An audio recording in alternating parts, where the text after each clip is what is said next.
Tiffany at A Different Chick Farm and Orchards, and today I'm going to show you, this is my Galosi fig. This is an old Italian heirloom. It actually came to me, from Phil Ramey, or the late Phil Ramey. He actually died a few years ago, but before he did, he taught me a lot about figs, gave me a lot of his knowledge, and I purchased one of his figs that's been in his family for a long time, before he passed away. This is it. I continue to get cuttings off of it, propagate it, so forth. We are actually planning on having a whole hillside full of the Galosi figs, just because they taste amazing. They're a great fig. They produce great for our area, which is East Tennessee. We are in zone 6B, 7A, but it does really, really well here. It is September 12th today, and you can see right here, it is loaded down with figs. We're going to talk a little bit about this. First, the history of this tree. Mr. Ramey, his family came over here from Italy, I think it was 4 generations ago. When they came as immigrants, they actually brought this tree with them, which was one of their favorite fig trees they had in Italy.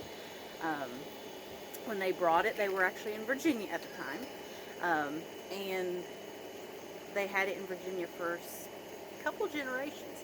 They actually moved here to Kingsport, Tennessee, and planted, or brought several with them and planted them here, and they continue to do really, really well.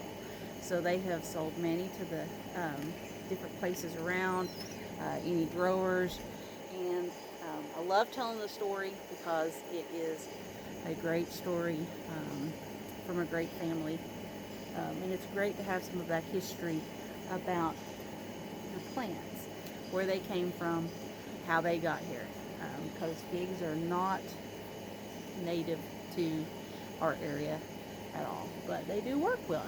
We don't work well here, thankfully. So, being as though it's late September, and this thing, like I said, is loaded with figs. We want these guys to ripen.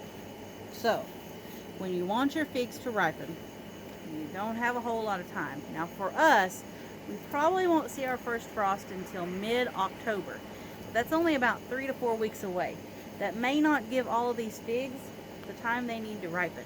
So we're going to try to encourage that a little bit more. If you'll notice, you've got brown growth right here, and you've got green growth. So the green growth is your new growth. It hasn't hardened off yet. Around here in East Tennessee, a lot of times all of this is going to die back to the ground anyway. That's why you need to keep your roots healthy. It'll come back just as big or bigger the following year, as long as the roots are healthy. So what we're going to do on some of these leaves today to encourage figs pushing out and ripening is we're going to take this top little piece. You'll look right here. It's kind of where it forks off right here. Now you can take snips, but on figs it's really easy. Just take it and snap it off. Now, you do want to do this in the late evening, because you will see this poor fig is bleeding. So figs are a lot of water, and you can see it pushing out right here. You want to do this late evening because all of that energy is going back into the tree, back into the root system. It doesn't have to push out trying to feed all of these leaves, because it doesn't have all that water and it wants to get all the nutrition it can. So the best chance of not damaging your tree is going to do it in late evening.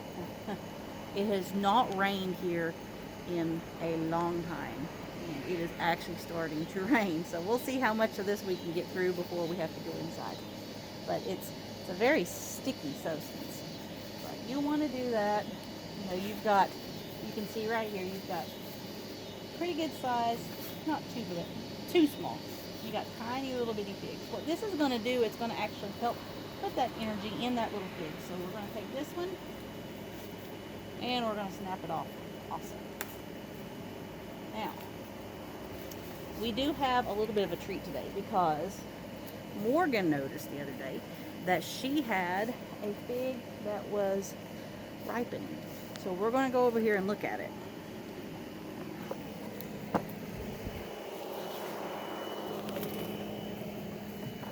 So, see if we can get in there. Right here. Now, figs ripen. When they ripen, they will droop. See, these are standing straight up. So we don't want the ones that are standing straight up. They're not ripe. They're also hard. This guy right here has started to droop down. Now, just because he drooped down does not mean he's ripe. But this guy has gotten really squishy. Like, very squishy. And then you can see that opening right there. So, we just want to pick that little guy off. So now, we have our first Galosi of the year. So, it is a beautiful purple color. Very nice. Smells amazing. That first fig of the year just smells so great. And beautiful red flesh on the inside. This is our favorite fig thus far on the farm, although the Cadota I had the other day does give it a running chance.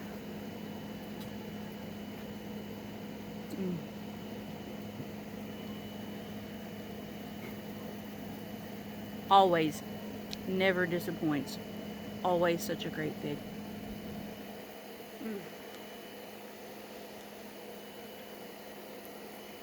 I would eat this other half, but Morgan would kill me if I didn't. So I'm gonna go grab her real quick. So give me just a moment. Morgan, hurry! Come on, run.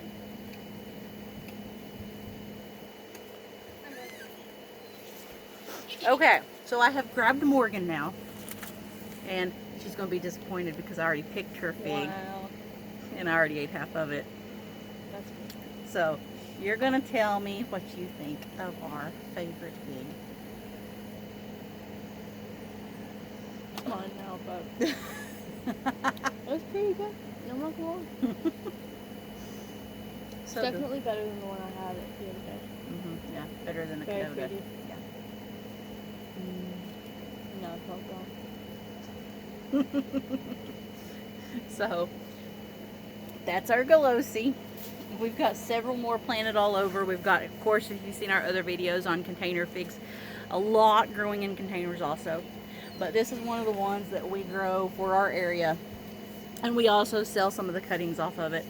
We'll get into some of that this winter. After all these go dormant, we try to cut everything back because it's going to die anyway. And so we'll propagate off it. We actually do have trees available almost year-round. Unless they just happen to sell out, and this year has been a very busy year for them to sell out. But we do have them on Etsy, and we carry them here locally. You can actually get them from our Jonesboro Farmers Market. Sometimes we'll carry them at the Johnson City Farmers Market, but definitely online through Jonesboro Farmers Market. And you can call us and here and pick it directly up off of our farm. So the rain is picking up, and I am going to get off of here before I start getting wet. But we appreciate you watching this.